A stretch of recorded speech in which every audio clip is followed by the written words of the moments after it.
पहला सलातीन बाब 12।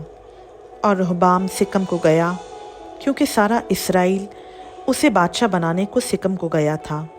और जब नेबात के बेटे योरबाम ने जो हनूस मिस्र में था ये सुना, क्योंकि योरबाम सुलेमान बादशाह के हुजूर से भाग गया था और वो मिस्र में रहता था, सो उन्होंने लोग भेजकर उसे बुलवाया।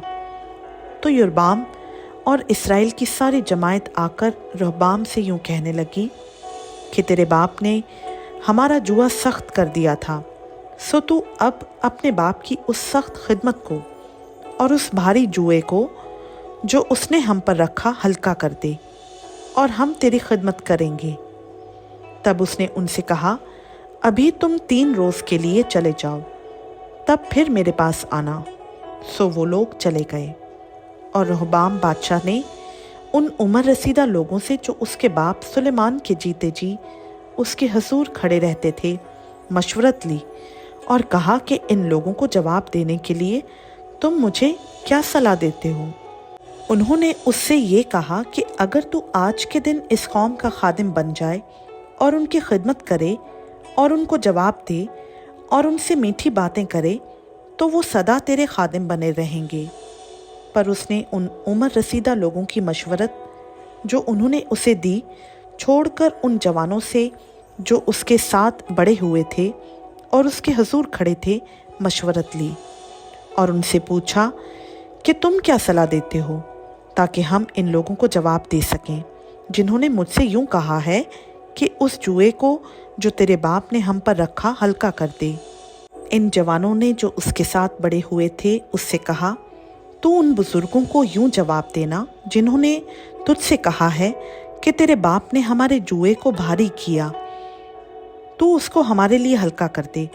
सो तू उनसे यूं कहना कि मेरी चुंगली मेरे बाप की कमर से भी मोटी है, और अब को मेरे बाप ने भारी जुआ तुम पर रखा है तो भी मैं तुम्हारे जुए को और ज़्यादा भारी करूँगा।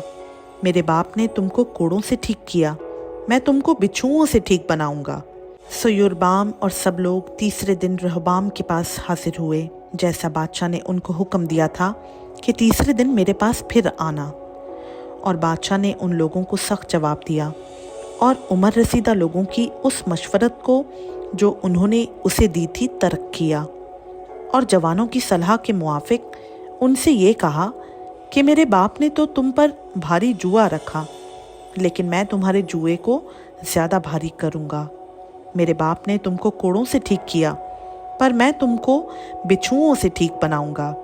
सो बादशाह ने लोगों की ना सुनी, क्योंकि ये मामला खुदावंद की तरफ से था, ताकि खुदावंद अपनी बात को जो उसने सैलानी अखिया की मार्फत नेबात के बेटे योरबाम से कही थी पूरा करे।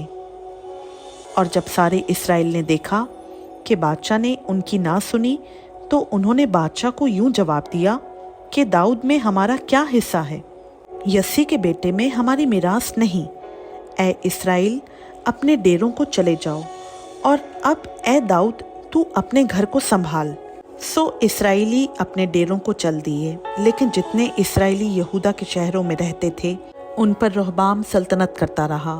फिर रहबाम बादशाह ने अदुराम को भेजा जो बेगारियों के ऊपर था, और सारे इसराइल ने उसे संसार किया और वो मर गया। तब रहबाम बादशाह ने अपने रथ पर सवार होने में जल्दी की ताकि यरूशलेम को भाग जाए। यूं इसराइल दाऊद के घराने से बागी हुआ और आज तक है। और जब सारे इसराइल ने सुना कि योरबाम लौट आया है, तो उन्होंने लोग भेजकर उसे जमायत में बुलवाया और उसे सारे इसराइल का बादशाह बनाया, और यहूदा के कबीला के सिवा किसी ने दाऊद के घराने की पैरवी ना की। और जब रहबाम यरूशलेम में पहुंचा तो उसने यहूदा के सारे घराने और बन्यामीन के कबीला को, जो सब 1,80,000 चुने हुए जंगी मर्द थे, इकट्ठा किया ताकि वो इसराइल के घराने से लड़कर सल्तनत को फिर सुलेमान के बेटे रहबाम के कब्जा में करा दें। लेकिन समाया को, जो मर्द खुदा था, खुदा का ये पैगाम आया कि यहूदा के बादशाह सुलेमान के बेटे रहबाम और यहूदा और बन्यामीन के सारे घराने और कौम के बाकी लोगों से कह कि खुदावंद यूँ फरमाता है कि तुम चढ़ाई ना करो और ना अपने भाइयों बनी इसराइल से लड़ो, बल्कि हर शख्स अपने घर को लौटे, क्योंकि ये बात मेरी तरफ से है। सो उन्होंने खुदावंद की बात मानी और खुदावंद के हुक्म के मुताबिक लौटे और अपना रास्ता लिया। तब योरबाम ने इफ्राइम के कोहिस्तानी मुल्क में सिकम को तामीर किया और उसमें रहने लगा, और वहाँ से निकलकर उसने फनोएल को तामीर किया। और योरबाम ने अपने दिल में कहा कि अब सल्तनत दाऊद के घराने में फिर चली जाएगी। अगर ये लोग यरूशलेम में खुदावंद के घर में कुर्बानी गुजराने को जाया करें, तो इनके दिल अपने मालिक यानी यहूदा के बादशाह रोहबाम की तरफ माइल होंगे, और वो मुझको कत्ल करके शाह यहूदा रोहबाम की तरफ फिर जाएंगे। इसलिए उस बादशाह ने मशवरत लेकर सोने के 2 बछड़े बनाए और लोगों से कहा, यरूशलेम को जाना तुम्हारी ताकत से बाहर है। ऐ इस्राएल, अपने देवताओं को देख जो तुझे मुल्क मिस्र से निकाल लाए। और उसने एक को बैतेल में कायम किया और दूसरे को दान में रखा, और ये गुनाह का बाइस ठहरा, क्योंकि लोग उस एक की प्रस्तिश करने के लिए दान तक जाने लगे। और उसने ऊंची जगहों के घर बनाए और आवाम में से जो बनी लावी ना थे काहिन बनाए। और योरबाम ने 8वें महीने की 15वीं तारीख के लिए उस ईद की तरह जो यहूदा में होती है एक ईद ठहराई और उस मस्पा के पास गया। ऐसा ही उसने बैतेल में किया और उन बछड़ों के लिए जो उसने बनाए थे कुर्बानी गुजरानी। और उसने बैतेल में अपने बनाए हुए ऊंचे मकामों के लिए काहिनों को रखा।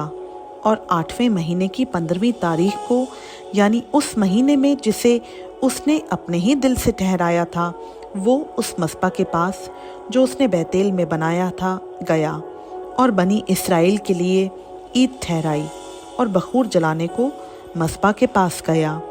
खुदावंद का पाक कलाम का पढ़ा, सुना, समझा और कबूल किया जाना हम सबों के लिए बाइस से बरकत हो। आमीन।